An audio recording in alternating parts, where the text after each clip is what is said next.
to boldly go where no man has gone before.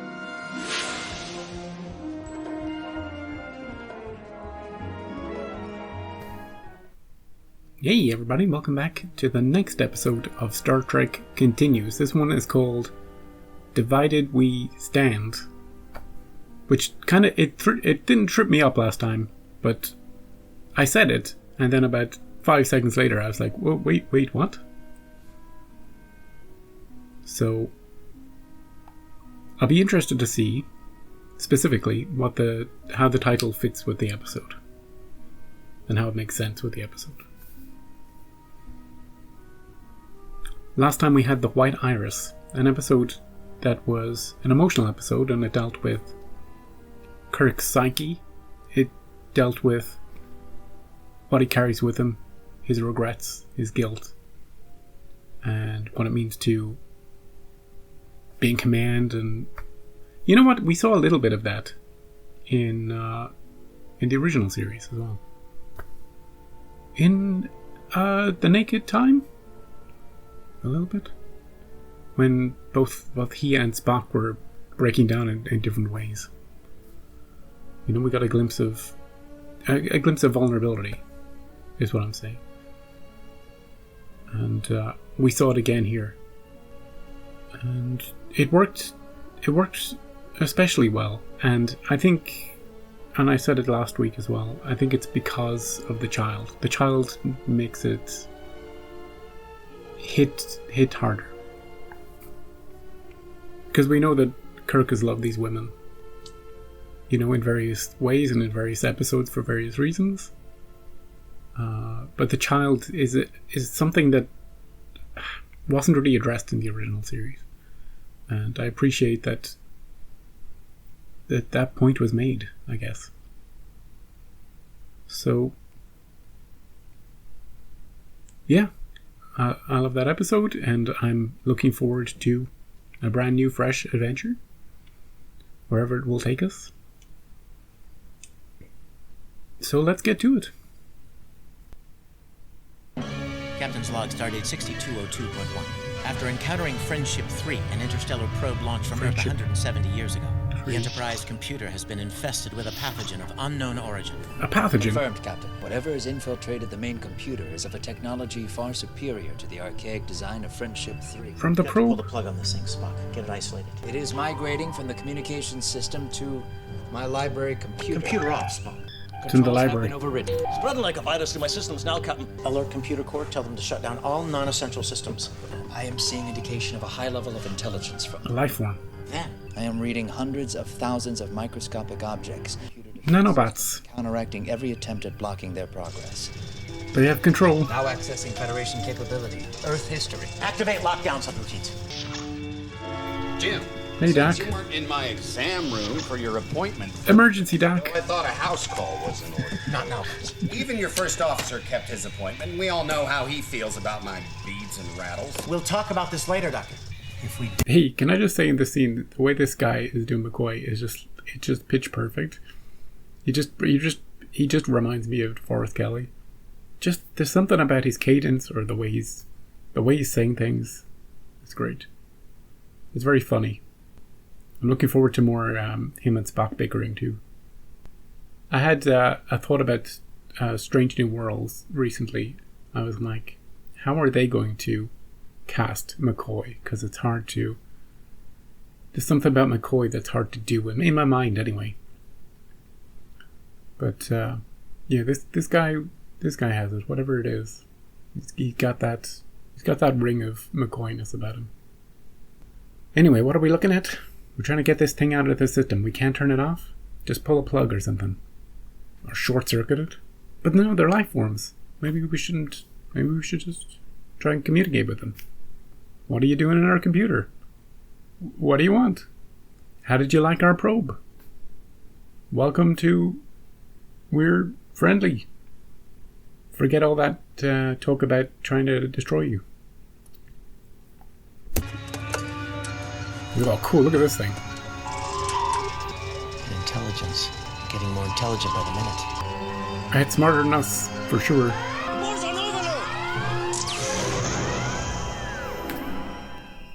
Are we okay? We're not on... Bones. What is this? Here, Jim. Alright, boys, keep it hot, boys! Keep it hot! Go! I see him waving! It's a civil war!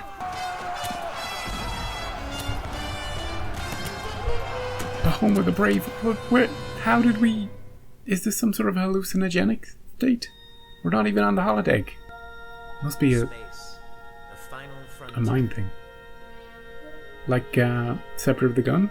Boldly go where no man has gone before. Well, Civil War. Divided nation.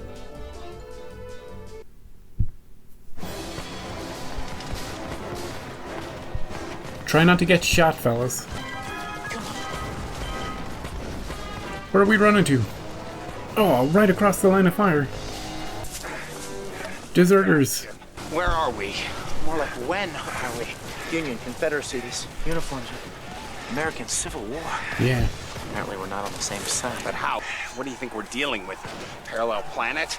Illusion? Illusion, maybe. Until we figure out how to get home, we must assume it's real. Yeah. And if we are in Earth's history, we know the risks. Don't change anything. We can't do anything to upset the balance of what's to come. Don't step on anything. The further we are from the fighting, the safer we'll be.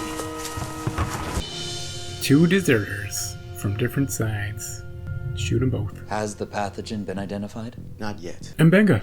I have them in a partial stasis field. They mustn't be touched until we know what we're dealing with. Whatever it is, it seems to be moving through their bodies in the same manner. We can't stop it, only delay it. How long?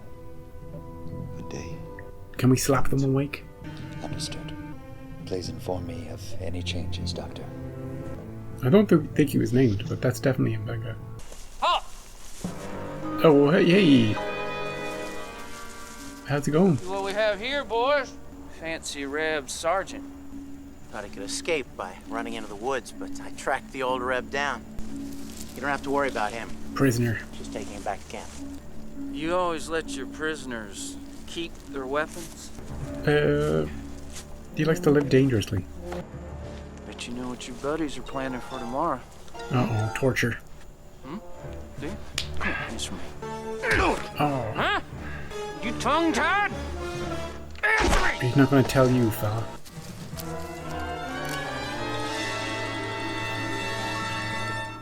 I don't know. This man's a doctor. I was taking him back to camp because he could help our wounded. He's my prisoner!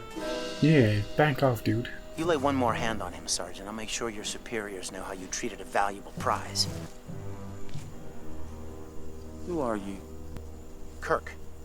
James. Yeah, that seems okay. 10th Pennsylvania Reserves? That's right. It's just damn good to have you here with us. Oh, great. Big one tomorrow. He bought it. We need all the help we can get. Get him up, boys, and move out. Oh, Sniper! he bought it. That guy was just sitting in that tree. Someone have a medical kit? Do what you can for him, Doctor. And we'll check on that other man. Get some leeches, Doc. He was probably supposed to die. Look, it's just in your mind. It doesn't matter. Go dig a grave for that man. That's a Reb sniper. He's a boy fighting for what he believes in, just like you are. Please tell me you can help him. With these? Out here? Come on, Doc. I'm a surgeon, not a butcher. Hey, he said it. Because he needs a surgeon. What if this man is supposed to die? Or what if he isn't? He might not have gotten shot in the first place if it hadn't been for us. What does the doctor and you say? Somebody have a knife? This would go a long way to building trust. Hold it. Put pressure on the wound right here. Oh. That's about all I can do. I need a field hospital. You do have a field hospital. Yeah. It's okay, kid. It's a messy business. You'll see a lot worse. Nothing to be ashamed about. Must have ate something didn't agree with me. What's your name, son? Billy Palmerton, sir. Keep your eyes peeled, Billy Palmerton. Stand by, Mr. Scott. What the hell is this? An oven mitt? Cut power to computer systems. Now. Yeah, I didn't try to zap him. Intruders migrating from computer core to Deutronic backup tapes. You were right, Commander. Mr. Chekhov, prepare to jettison the backup storage assembly. Aye, sir. Eject microtapes. 0.7 kilometers. Point Fire. We got him. Good firing. The varmints are gone.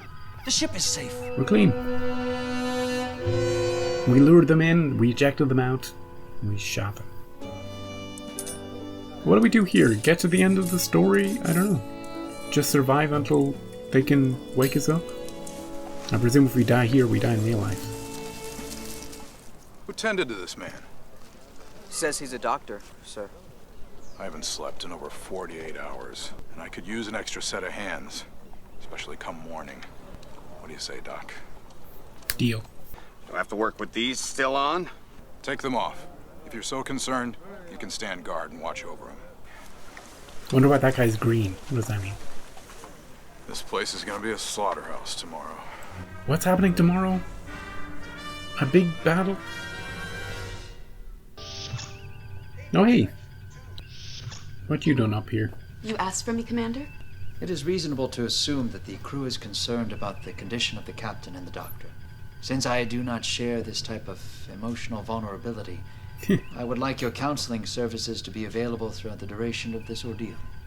I'll make sure and let the crew know I'm available to anyone at any time. Great. Thank you, Doctor. Anyone. Even you, Spock.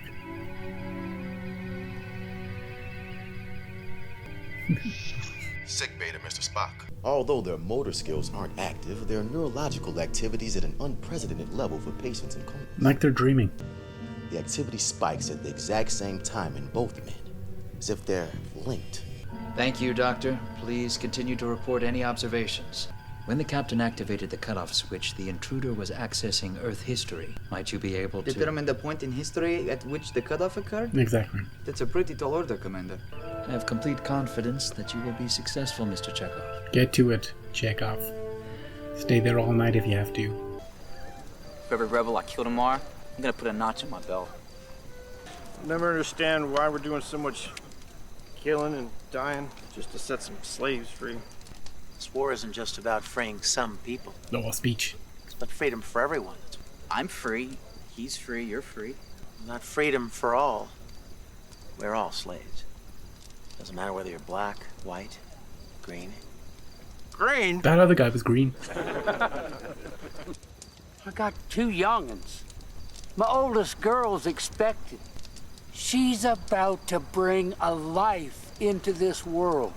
That's what we're fighting for. Here I am, hundreds of miles away, taking them out. You're fighting for them. Those young'uns of yours, be better off for your service here. Those men across the battlefield tomorrow, they were your brothers once. And when this is settled, they will be again. What you do here will ripple throughout history. Pave the way for all men to be united. Reach for the stars. Crazy dream. Kirk, crazy dream. You got some kind of crystal ball? Sort of. How could you possibly know that? I just know. He's a witch. Burn him. I heard there was some coffee out here. This coffee's for Union soldiers. Not Confederate swine like you. Have some coffee, Doctor. You think little Billy will survive tomorrow? You should probably get some sleep too, Billy. Tomorrow's a big day. Yeah. Hi, holding up? It's like a living hell in there. I just would have come for that physical. You wouldn't have been on the bridge. Well, Jim, there'd be only one thing worse than being here with you. Being here with Spock? You being here all by yourself. Oh. Can't have that now. You think she's still up there? She's up there. Spock has the finest crew in the fleet. Plus Sulu. Tomorrow you're expected to go out there and fight. What are you gonna do? You're gonna kill? What's the alternative? You're gonna have to kill Jim. You know you can't do that. Run again? I wonder if we're here for any grand purpose, you know?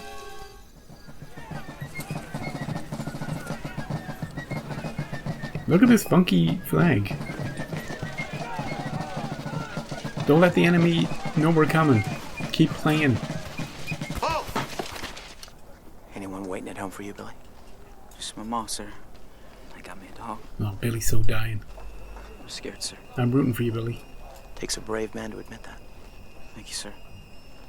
But I don't feel so brave. Go get him.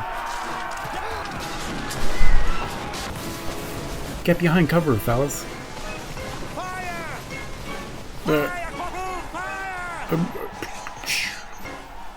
Up into the air, Kirk. Where the hell you firing, damn it?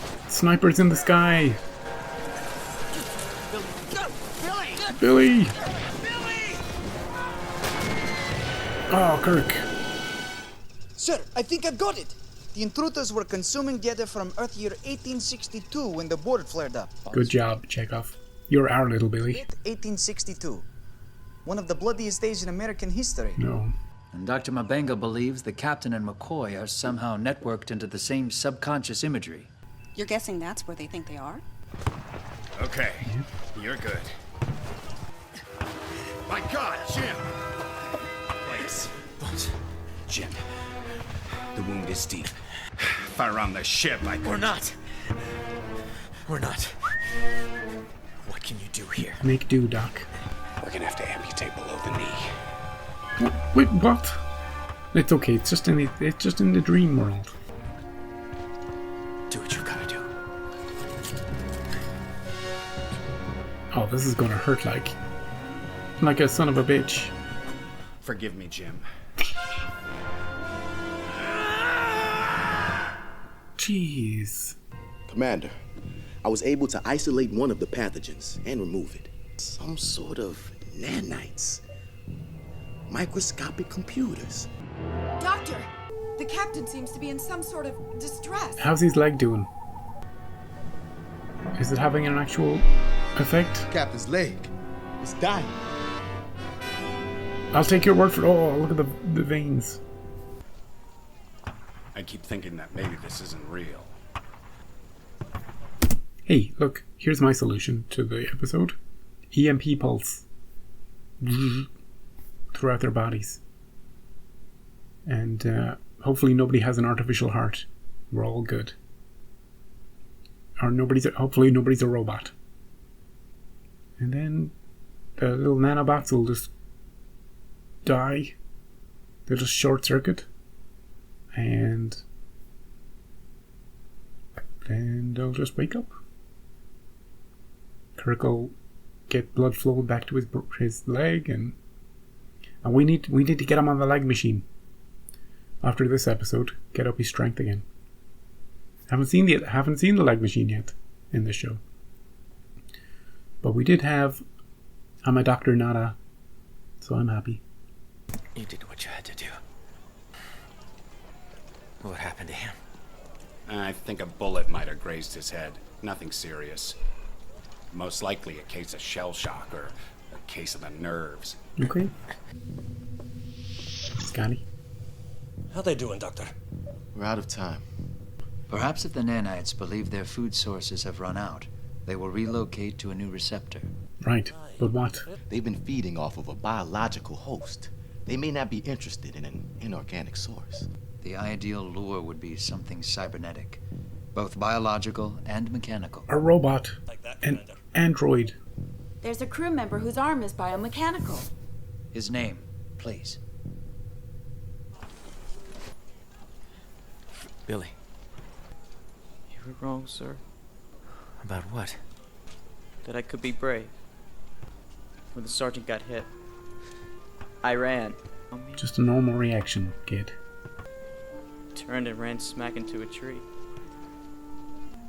Everything you said last night, I wanted to believe that maybe there really was something more to this fighting. This isn't my fight, Billy, but it is yours. If you allow any man's freedom to be taken away, they could come for yours next. Then your ma's, your friends. This wasn't supposed to happen. I'm not supposed to be here, but you are. You have a purpose. Get out there, Billy. Something worth fighting for. Something to stand for. Jim, you'll start bleeding again. Kill 'em all, Billy. Give me some of that morphine they brought in. Not the good stuff.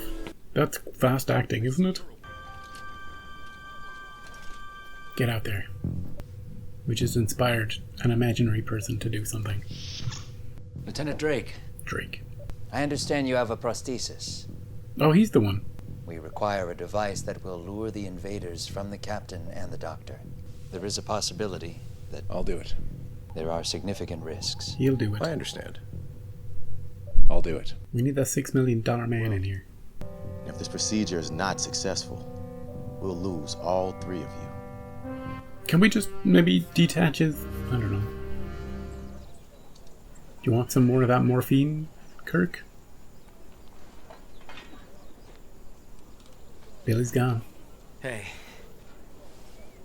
Where's Billy? I ain't never seen anything like it in my life. We were ordered to charge across that bridge. It was our only chance for victory. The captain yelled, "Charge!" None of us moved. Ooh. We knew what was waiting across that bridge. Then, Billy, that mousy little Billy, he pushed his way to the front of the group and... Well, he led the line. What got into him? He says, "Come on, boys. If they can take one man's freedom, they can take all ours." He used Kirk's speech. Billy turned and faced that bridge, raised his rifle up, let that charge blast him right into that rebel army, hollering, "For freedom!" And everyone yelled, "For freedom!" We broke their line. What happened to Billy? No one up front survived. Wow. Whew. Hey, the president's here. Oh, Abe's here.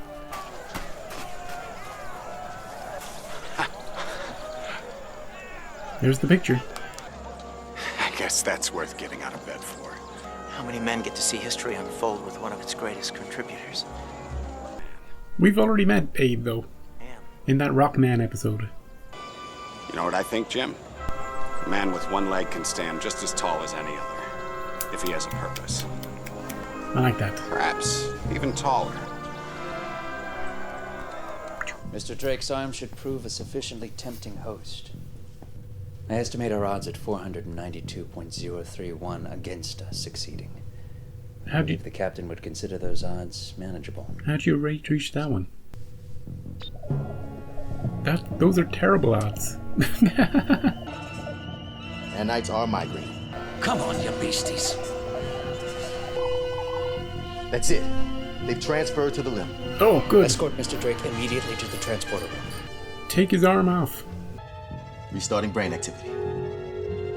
Start working on his leg, Doc.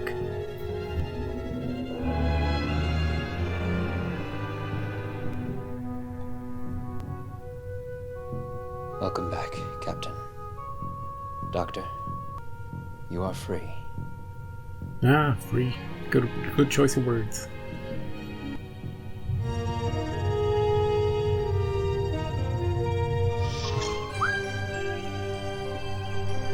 What are you two doing?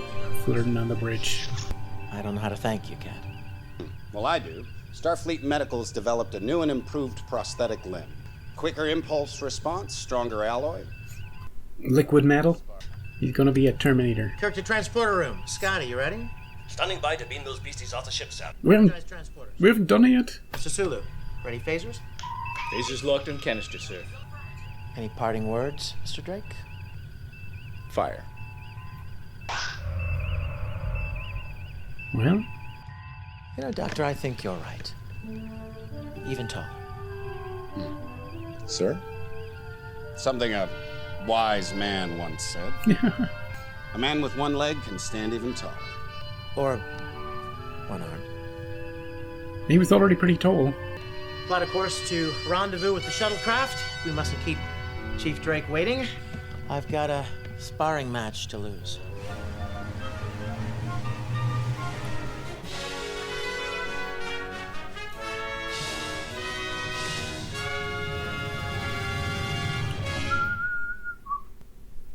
Oh, Billy was in a fan-made project called Star Trek The Romulan Wars, which is kind of cool.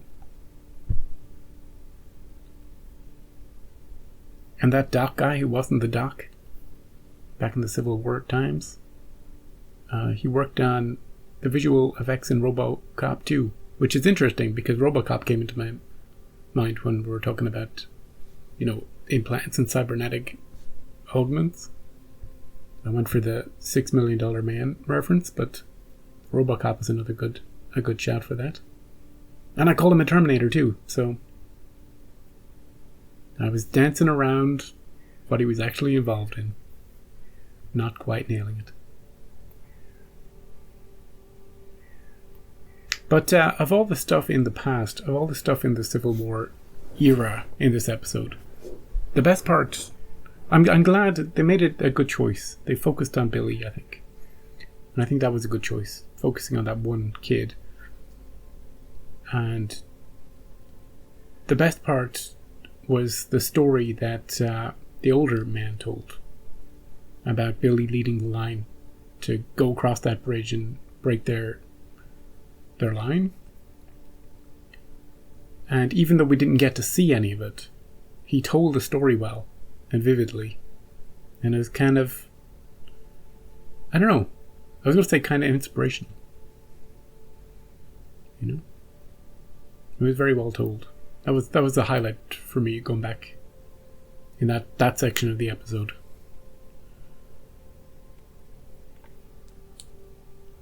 I think good improvisation to use the fact that McCoy is a doctor in order for him not to be tortured or killed, And Kirk had some good speeches. One in particular that inspired Billy to keep fighting. And we got to see Mbenga, which was great. McKenna was only in it for a short amount of time, but I liked her scene with Spock on the bridge, saying that, she'd be open to anybody who needs her. And I like that little scene, And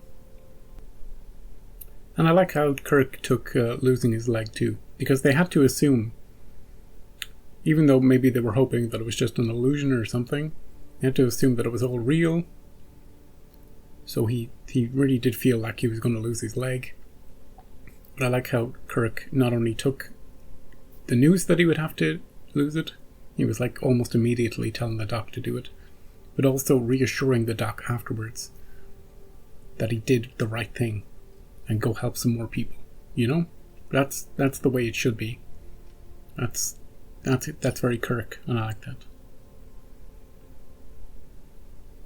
And he was moving that leg a lot.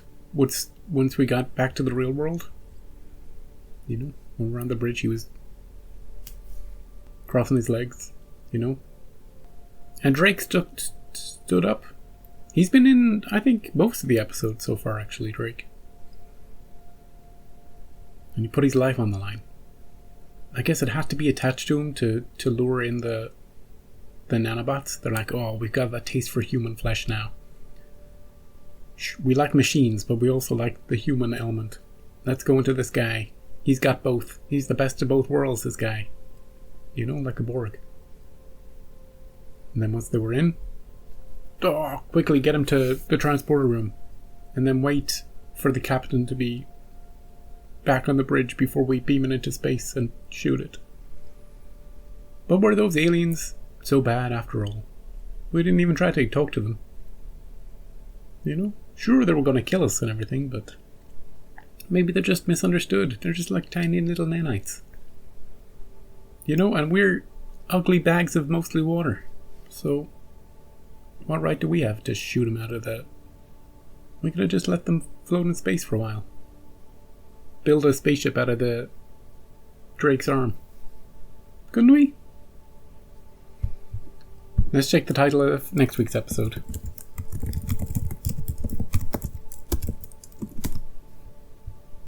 It's called Come Not Between the Dragons. Good thinking. You don't want to get between two dragons. They'll burn you to death. Have you seen House of the Dragon? You don't want to be in between. No way. So come back for that. I enjoyed this one. It was shorter than normal, I think. And never forget Little Billy. Chekhov's our Little Billy on the bridge. We have full faith in him. Right, have a great week. Until next time. And I'll see you then.